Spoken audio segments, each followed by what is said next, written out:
저는 부활을 기다리며 고난 주간을 보내고 있습니다. 이번 주는 기독교에서 고난 주간으로 또 순환 주간이라고도 부르는 주입니다. 예수 그리스도께서 온 세상의 죄를 위하여 십자가에서 고난 받으시고 십자가에서 죽으신 것을 기념하는 주간입니다. 또한 예수 그리스도를 믿는 사람들은 그 길을 따라서, 그 십자가의 길을 따라서 걷기로 고백하고 결단하는 주간입니다. 그래서 고난 주간은 여러분과 저에게 십자가에 달리신 예수님을 생각나게 합니다. 그 십자가는 여러분과 저에게 많은 것들을 생각하게 하고 우리가 어떻게 살아가야 할지, 무엇을 바라야 할지를 보여줍니다. 오늘 말씀을 듣는 여러분과 저에게 하나님께서 각자에게 필요한 말씀들을 허락하여 주시기를 주님의 이름으로 축원합니다. 오늘 본문은 2장 1절 보시면 그러므로라고 되어 있지만 영어 성경은 if, 만약에라고 기록되어 있습니다. 만약에 그리스도 안에서 여러분에게 어떠한 격려나 사랑의 어떠한 위로나 성령의 어떠한 교제나 어떠한 동정심과 자비가 있거든, 만약에 여러분에게 예수 그리스도 안에서 어떠한 받은 위로나 격려나 그 공동체 안에서 받은 교제가 있거든 나의 부탁, 바울의 부탁을 들어주시기를 바란다고 이야기합니다. 그리고 바울이 부탁하는 것은 이것입니다. 2절 말씀, 마음을 같이하여 같은 사랑을 가지고 뜻을 합하며 한 마음을 품고 다툼이나 허영으로 하지 말고 오직 겸손한 마음으로 나보다 남을 높게 여기고 자기 일을 돌볼 뿐더러 다른 사람들의 일을 돌보아 나의 기쁨을 충만하게 하라고, 하나됨을 힘써 지키고 겸손한 마음으로 다른 사람을 자기보다 낮게 낮춰서 생각하는 것이 아니라 높게 여기고 함께 한 마음을 품고 나가라고 합니다. 바울은 우리에게 이런 부담스러운 겉면을 5절에서 이렇게 말합니다. 5절 말씀 같이 한번 읽어볼까요? 시작. 너희 안에 이 마음을 품으라 곧 그리스도 예수의 마음이니. 2절부터 4절의 이 말씀, 바울이 권면하는, 명령하는 이 말씀을 나보다 남을 높게 여기고 한 마음을 품어 나를 돌볼 뿐더러 아니라 다른 사람의 일을 잘 되게 하는 이 일들, 이 명령을 지키기 위해서는 겸손한 마음이 필요하다고 이야기합니다. 그런데 그 겸손한 마음은 예수의 마음입니다. 메시지에서는 5절 말씀을 이렇게 번역했습니다. 제가 읽어드리겠습니다. 그리스도 예수께서 자기 자신을 생각하셨던 방식으로, 자기 자신을 생각하셨던 방식으로 여러분도 자기 자신을 생각하라고 번역해 놓았습니다. 겸손한 마음으로 낮아지는 것, 남을 높이는 것은, 그런 구체적인 모습은 예수가 여러분과 저에게 보여주셨던 모습인데, 자기 자신을 생각하셨던 방식은 인카네이션이라고도 하죠. 성육신 하셨습니다. 6절과 7절에 그는 근본 하나님의 본체시나 하나님과 동등됨을 취할 것으로 여기지 아니하시고 오히려 자기를 비워 종의 형체를 가지사 사람들과 같이 되셨고. 겸손한 마음은 예수의 마음인데 그 예수님께서 여러분과 저에게 보여주신 그 겸손은 사람과 같이 되셨고 사람의 모양으로, 그리고 사람과 같이 이 땅 가운데 오셔서 그 삶을 살아가셨다는 것입니다. 하나님께서는 예수 그리스도를 통하여 자신이 어떠하신 분인지 보여주시고 우리와 함께 하심을 보여주었습니다. 그리고 그 십자가에 달리신 예수께서는 완전한 사람으로, 그냥 반은 신이고 반은 사람 그런 것이 아니라 완전한 사람으로 모든 인류의 대표로 십자가에서 죽으셨습니다. 성경은 말합니다. 사람이 되셔서 사람으로 사셨다고 이야기합니다. 우리가 아마 영화나 소설 같은 때 보면은 그리스 로마 신화 이런 여러 군데에서 보면 신적인 존재가 한 인간 여자와 사랑에 빠져서 아이를 낳고 그 아버지를 찾아가는 아들, 딸들의 모습을 보게 됩니다. 그리고 신적인 능력을 가진 사람이 하늘에서 망치를 들고 슝 내려오는 그런 경우들을 보여줍니다. 그러나 예수님께서는 그렇게 오시지 않았습니다. 영웅적인 모습으로 하늘에서 망치 들고 내려오지도 않으셨고 반은 인간이고 반은 신인 모습도 아니었습니다. 아주 오래전에 즐겨보던 프로가 하나 있었는데요. 아십니까? 체험 삶의 현장 아십니까? 저만 아는 겁니까? 체험 삶의 현장에 예전에 즐겨보던 프로그램입니다. 조영남 씨가 이렇게 사회를 보면서 가까스의 직장 이런 것들, 직업 현장들을 체험하는 것이었습니다. 근데 예수님께서 이 땅 가운데 오셔서 사람으로 사셨던 것은 삶의 체험이 아니었습니다. 체험, 삶의 현장이 아니었고, 뭐 그냥 군대 잠깐 가서 일주일 정도 뭐 사는 그런 병 체험도 아니었습니다. 그냥 군대 체험도 아니었습니다. 제가 아이들을 좋아합니다. 그래서 아이들 잘 놀아줍니다. 그런데 1시간, 2시간 놀아주는 것은 괜찮은데 하루 종일 놀라고 한다면 저에게는 결코 쉽지 않습니다. 여러분과 제가 예수님께서 이 땅 가운데 오셨던 것이 그냥 어떤 잠깐 머물다 가는 것, 잠깐 맛보고 경험하는 것이 아니라 매일매일 반복되는 그 일상을, 그 지루한 무의미한 그 하루하루를 견뎌내고 그런 것들을 예수님께서 이 땅 가운데 사셨습니다.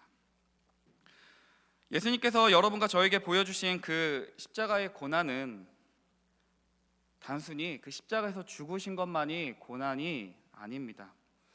우리가 십자가에 대해서 생각해 볼 때 하나님께서 이 땅 가운데 사람으로 오신 것 자체가, 사람으로 오셨고 사람으로 살으셨던 것 자체가 고난 자체입니다.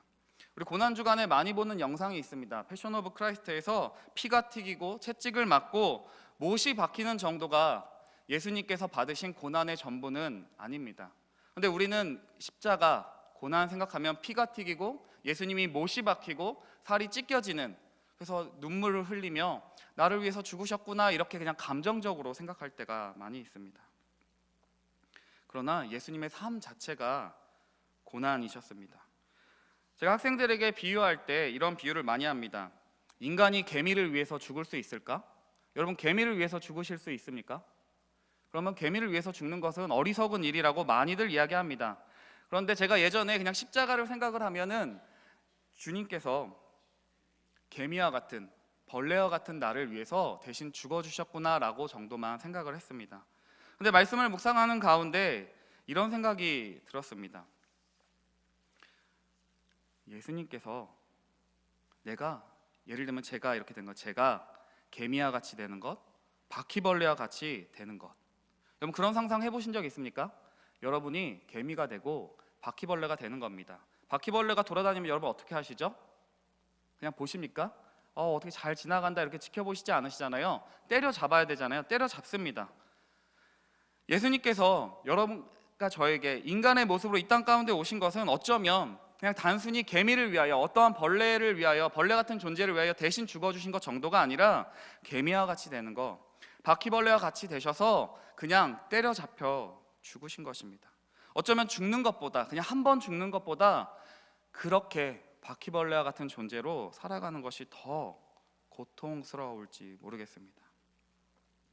예수님께서 여러분과 저에게 보여주시는 겸손, 그 낮아지심은 우리의 생각을 뛰어넘습니다. 단순히 이 땅 가운데 오셨다는 것을 넘어섭니다. 예수님이 이 땅 가운데 오실 때 힘센 능력자로 오시지 않으셨습니다. 로마 황제의 아들로 오지 않으셨습니다. 돈이 많은 부유한 자의 아들로 태어나지 않으셨습니다. 그냥 한 갓난 어린아이로 태어나셨습니다.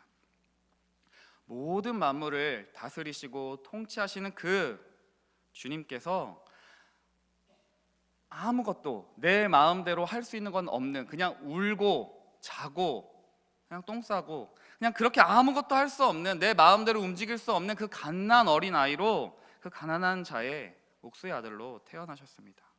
우리의 생명이신, 우리에게 날마다 생명의 떡과 피를 양식을 공급해 주시는, 생수 되시는 그 주님께서 그 어머니의 젖에 자신의 생명을 의지하십니다. 그 거룩하신 그 주님께서 발가벗겨지고 똥을 쌉니다. 그리고 어머니와 아버지가 지켜보는 가운데 씻김을 당하십니다. 예수님께서는 가장 무력하고 누군가의 도움 없이는 살아갈 수 없는 갓난 어린아이의 모습으로 이 땅 가운데 오셨습니다. 그것이 예수님께서 여러분과 저에게 보여주신 겸손, 낮아지심의 모습입니다. 능력이 없어서 못하는 것이 아니라 능력이 있으시고 모든 것을 하실 수 있는 힘이 있고 지위가 있고 권세가 있지만 자신의 권리, 하나님의 아들로서의 능력을 제한하십니다. 아무것도 하지 않으십니다. 예수님께서 보여주신 삶을 보며 하나님께 따지지 않습니다. 주님, 제가 하나님의 아들인데, 명색이 하나님의 아들인데 제가 이렇게까지 해야 됩니까? 이렇게까지 수치와 모욕을 당해야 됩니까? 하지 않으셨습니다. 그 순종의 삶이 있으셨기에 죽음까지 나아갈 수 있으셨습니다.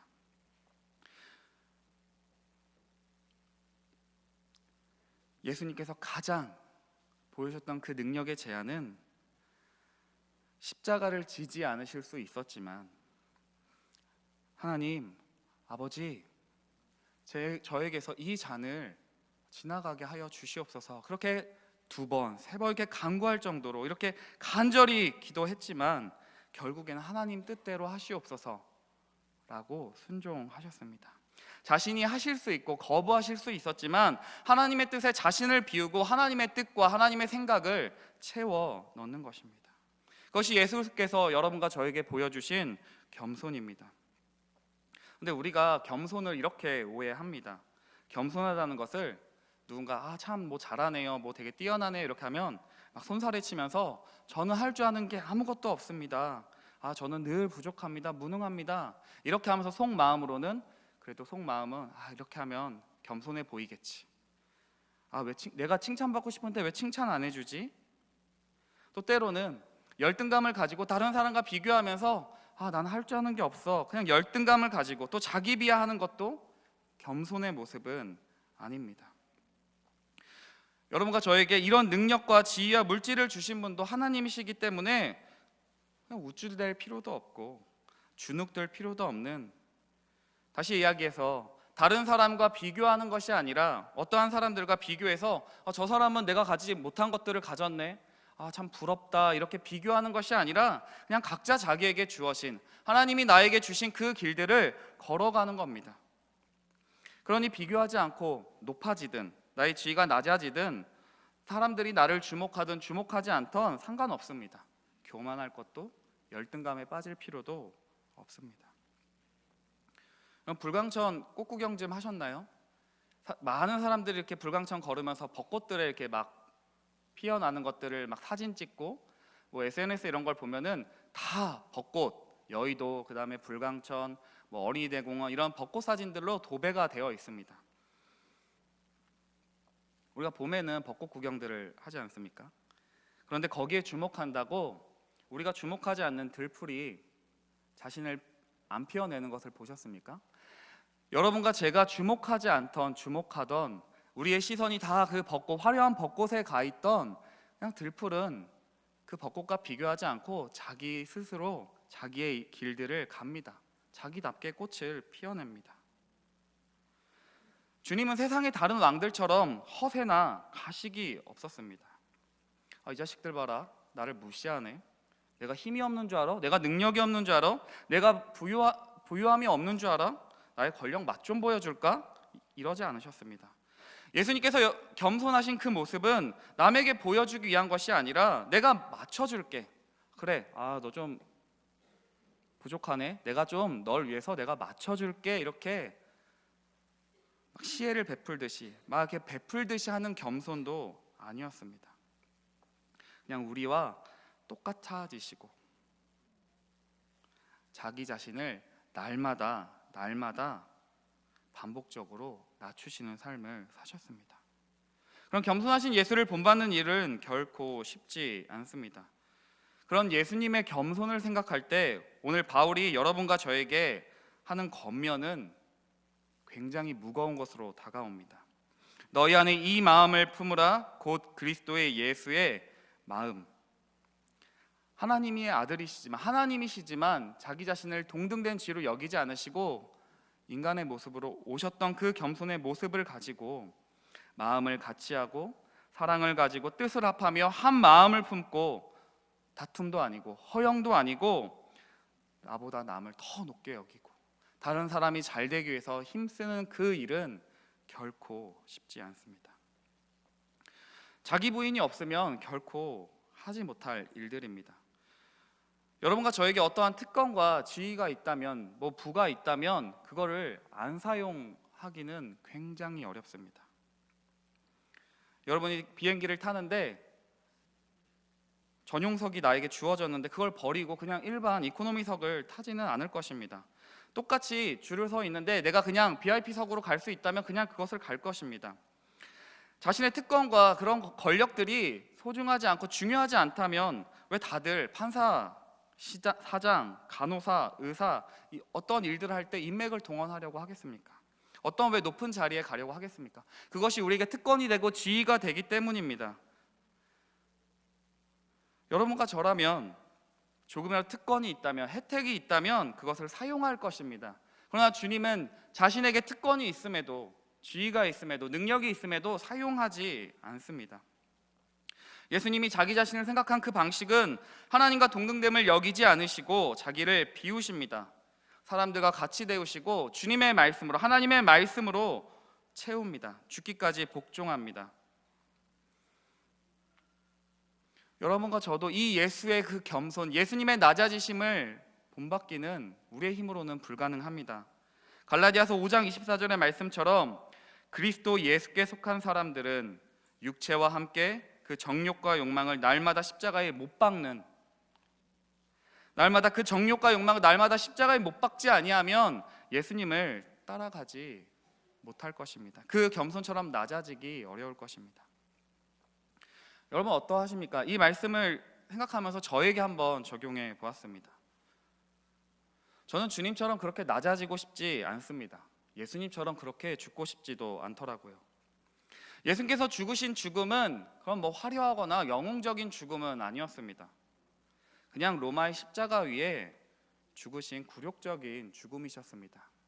그냥 지나가는 바퀴벌레 때려잡듯이 잡힌 그런 굴욕적이고 쓸모없어 보이는 죽음이셨습니다.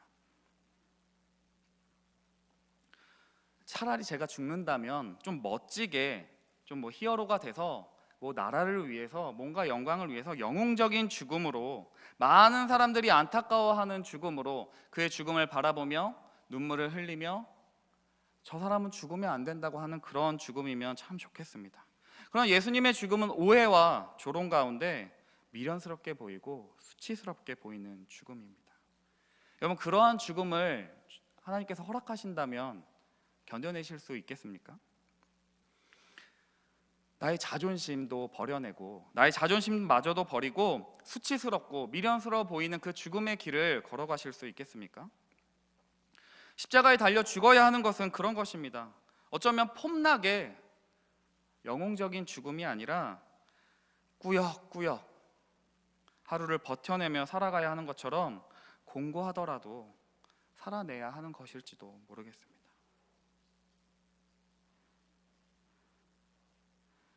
그러나 십자가에 달린 예수를 바라볼 때 그 예수님을 바라보며 그런 생각을 해보게 되었습니다. 아, 예수님께서도 십자가에서 죽으셨구나. 사람들이 알아주던 알아주지 않던 하나님이 명령하신 그 길을 걸어가면 되는구나. 주님이 여러분과 저에게 보여주신 일은 겸손한 마음으로 경쟁심과 허영과 이기적인 야망과 자만심을 버리고 다른 사람을 위하여 살아가도록 불러주셨습니다. 예수 그리스도의 마음은 나의 권리와 나의 특권을 주장하는 것이 아니라 내어주는 삶, 의인이 아니라 불의한 자를 위해서 내 삶에 맡겨주신 그 일, 영웅적인 일로 보이지 않고 특별한 일로 보이지는 않지만 그냥 내 삶에 주어진 그 하루하루의 삶 가운데 맡겨주신 그 일들을 한 걸음 한 걸음 살아가는 일입니다. 나에게 맡겨주신 가족과 주변의 이웃들을 사랑하고 섬기는 일입니다. 여러분 십자가에 달리신 예수님을 바라보면서 무엇을 꿈꾸고 계십니까? 예수님께서는 인간의 모습으로 이 땅 가운데 오셨고 그 인간으로서의 삶을 살아가셨습니다. 그리고 믿지 않는 사람들이 볼 때는 비참한 죽음을 맞이하셨습니다.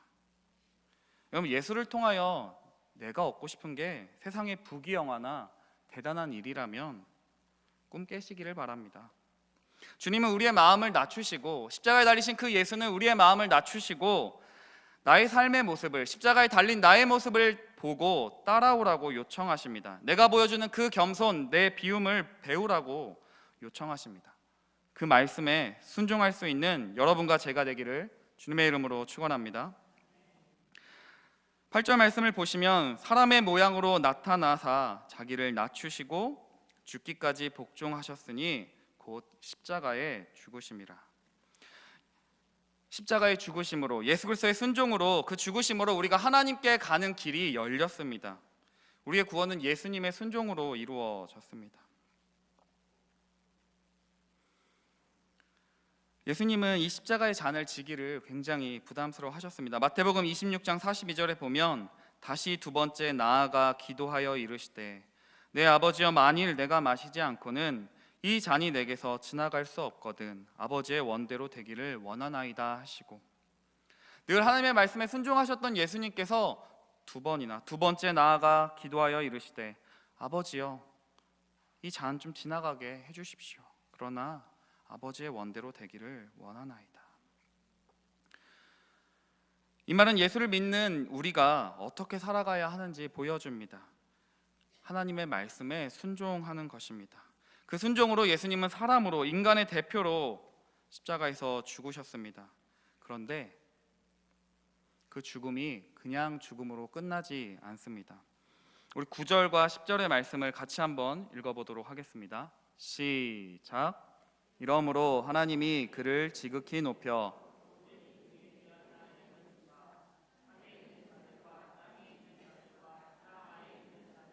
모든 무릎을 예수의 이름에 꿇게 하시고. 아멘. 하나님이 예수를, 십자가에 달려 죽으신 예수를 높여서 모든 이름 위에 뛰어난 이름을 주셨다고 이야기합니다. 그리고 하늘에 있는 자들과 땅 아래에 있는 자들과 모든 무릎을 예수의 이름에 무릎 꿇게 하셨습니다.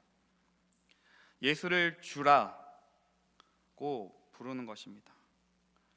주, 아도나이라고도 하고 구약의 여호와를 번역한 것입니다. 그 주라는 말은 다시 말해 예수는 하나님이라는 말입니다. 하나님이 그를 지극히 높여 모든 이름 위에 뛰어난 이름을 주셨다고 하는 것은 예수에게 뛰어난 이름, 그 하나님의 이름을 주셨다는 것입니다. 예수는 하나님이시다.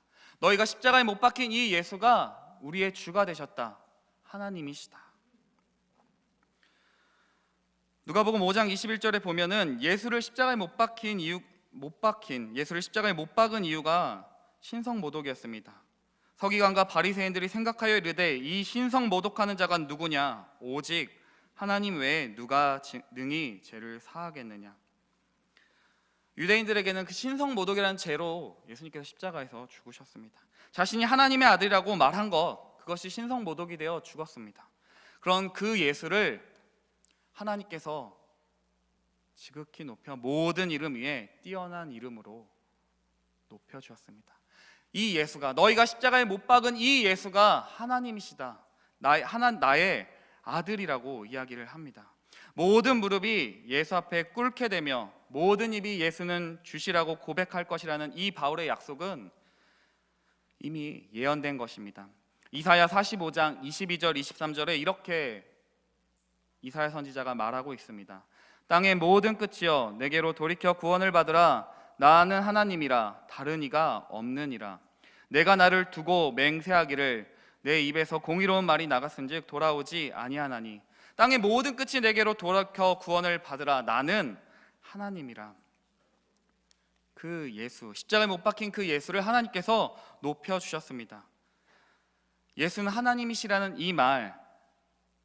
그 말은 십자가에 못 박히신 분이 하나님이시라는 말입니다. 하나님께서 우리를 위하여 죽으셨음을 보여주십니다. 그것은 하나님의 사랑을 여러분과 저에게 보여주십니다.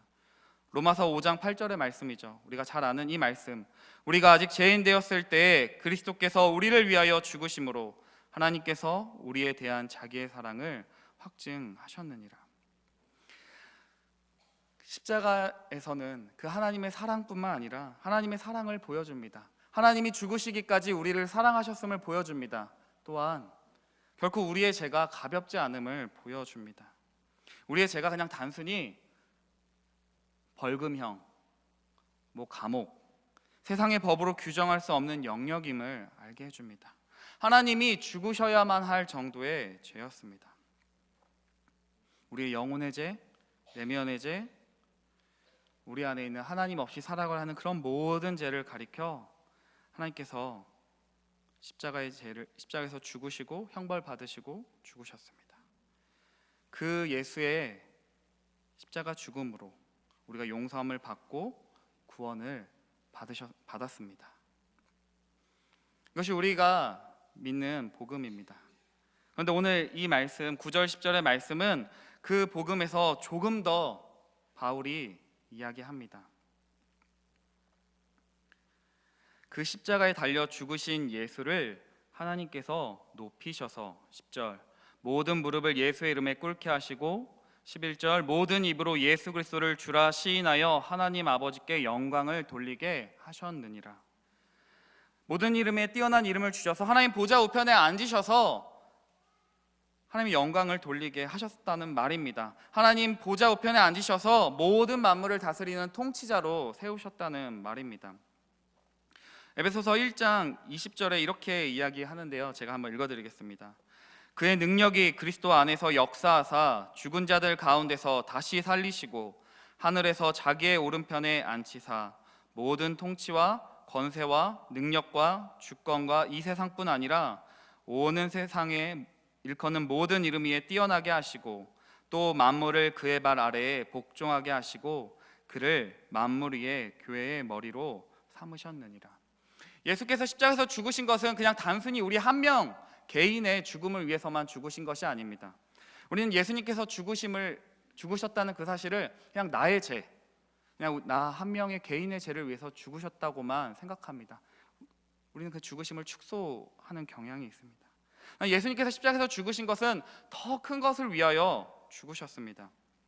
개개인의 죄뿐만이 아니라 하나님이 꿈꾸셨던 그 하나님의 나라, 하나님의 다스리시는 그 나라를 위해서 예수님께서 십자가에 죽으시고 보좌 우편에 부활하시고 승천하시고 그 보좌 우편에 앉으셔서 모든 만물 다스리시는 주가 되셨다는 말입니다. 이것은 새로운 것이 아닙니다. 예수님께서 그리고 예수님을 따르던 자들이 늘 전파하던 것들입니다.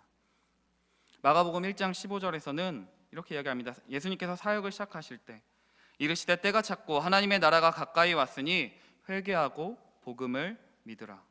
누가복음 4장 43절 예수께서 이르시되 내가 다른 동네들에서도 하나님의 나라 복음을 전하여야 하리니 나는 이 일을 위해 보내심을 받았노라 하시고 부활하시고 제자들에게 이렇게 행하십니다. 사도행전 1장 3절에 예수께서 이르시되 내가 다른 동네들에서도 하나님의 나라 복음을 전하여야 하리니 나는 이 일을 위해 보내심을 받았노라 하시고 사도행전 8장 12절에 빌립이 하나님 나라와 민 예수 그리스도의 이름에 관하여 전도함을 그들이 믿고 남녀가 다 세례를 받으니 사도행전 19장 8절 바울이 회당에 들어가 석 달 동안 담대히 하나님 나라에 관하여 광론하며 권면하되.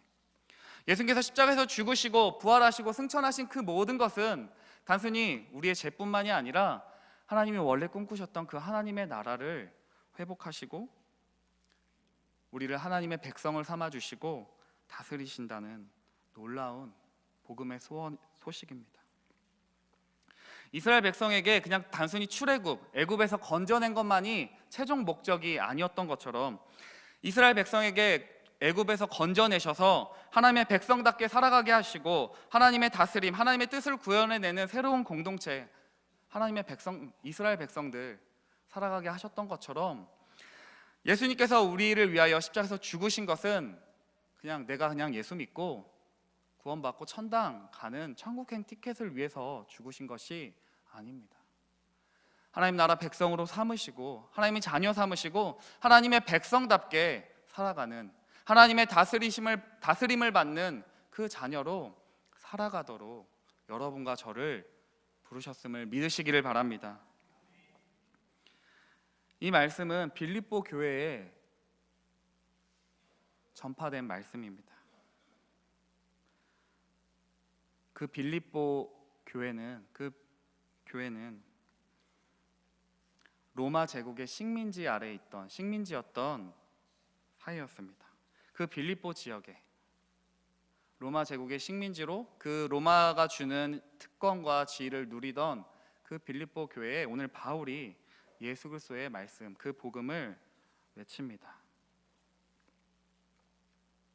로마로 대표되고 로마의 식민지로 대표되는 그 세상의 모습, 그 제국의 빌붙어서, 오늘날로 이야기하면 세상의 빌붙어서 특권과 이권을 노리는, 그냥 그렇게 살아가는, 하나님과는 상관없는, 하나님의 말씀과는 상관없는 세상의 방식대로 살아가는 그 자들에게 오늘 바울이 선포하는 것입니다.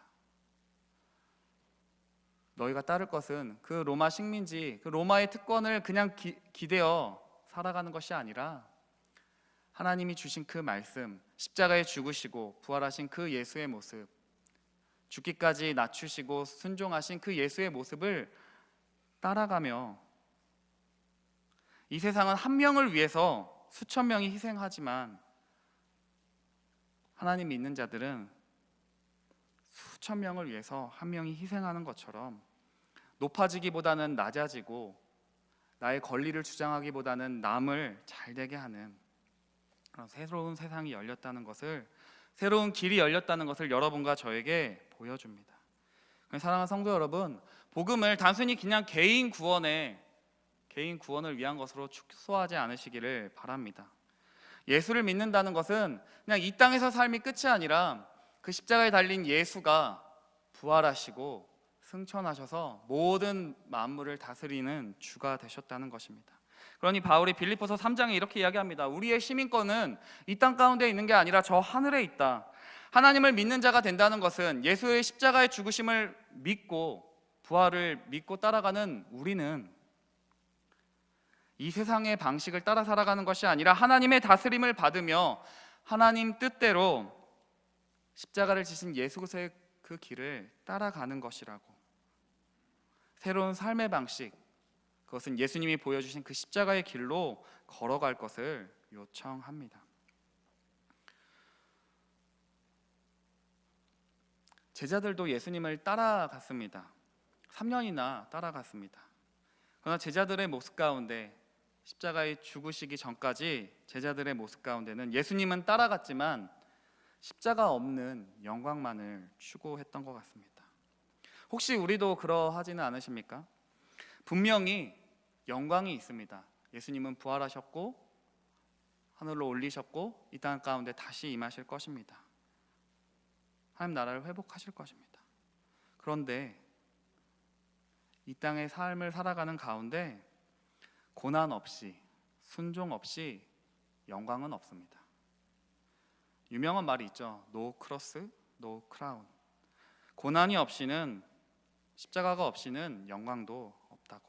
그러나 우리의 마음 가운데 한편에는 고난 없이 영광을 얻고 싶어 합니다. 예수님이 지신 그 십자가는 제쳐두고 세상과 겸하여 하나님을 섬길 때가 많습니다. 그러나 그 십자가의 그것이 우리에게 마냥 무거운 짐으로만 다가오지는 않습니다. 왜냐하면 예수님께서 그 십자가를 지고 걸어가셨고 순종하셨고 부활하시고 승천하신 소망의 길을 여러분과 저에게 보여주시기 때문입니다. 히브리서 12장 1절에 이렇게 이야기합니다. 믿음의 주요 또 온전하게 하시는 이인 예수를 바라보자. 그는 그 앞에 있는 기쁨을 위하여 십자가를 참으사 부끄러움을 개의치 아니하시더니 하나님 보좌 우편에 앉으셨느니라. 여러분, 이 고난주간을 단지 그냥 예수님께서 우리 영혼의 죄를 위해서 그냥 고난받으신 것, 그냥 감정적인 표현으로만 보내지 않으시기를 바랍니다.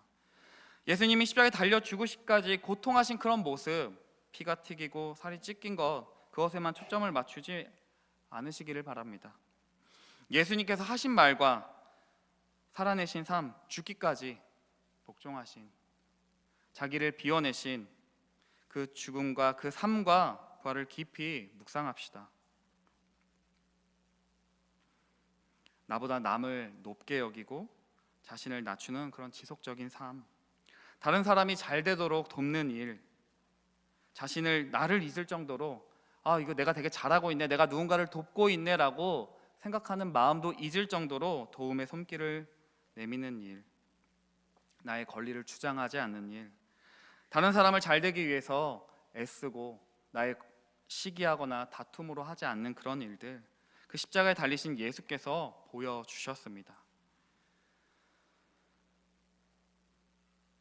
여러분, 예수님처럼 살 수 있을까요? 이렇게 여러분에게 이런 말씀을 전하고 저에게 마지막으로 질문을 해보았습니다. 예수님처럼 살 수 있을까요? 예수님처럼 살 수는 없을 것 같습니다. 왜냐하면 저는 예수님이 아니니까요. 그러나 여러분과 저에게 소망이 있음은 예수를 힘입어 살아갈 수 있기 때문입니다. 완전한 인간으로 오신 그분께서 순종하셨고 우리의 영원한 길이, 영원한 본이 되어주십니다. 날마다 바라보면서 따라가야 할 길을 먼저 걸어가 주셨습니다. 예수께서 부활하시고 승천하신 뒤에 성령을 보내주셨습니다. 그래서 여러분과 저는 성령을 힘입어 십자가로 나아갑니다. 성령을 힘입어 하나님의 말씀에 순종합니다. 내 힘으로 할 수 없지만 성령을 힘입어 낮아지고 성령을 통하여 하나님의 영광을 바라봅니다. 그 성령을 통하여 우리는 하나님의 다스림을 받으며 그 길을 걸어갑니다. 사랑하는 성도 여러분, 십자가를 통하여 우리에게 보여주신 그 겸손의 길, 구원의 길, 그 소망의 길들을 바라보면서 한 주간 주님을 깊이 생각하고 그 길을 따라가는 여러분과 제가 되기를 주님의 이름으로 축원합니다.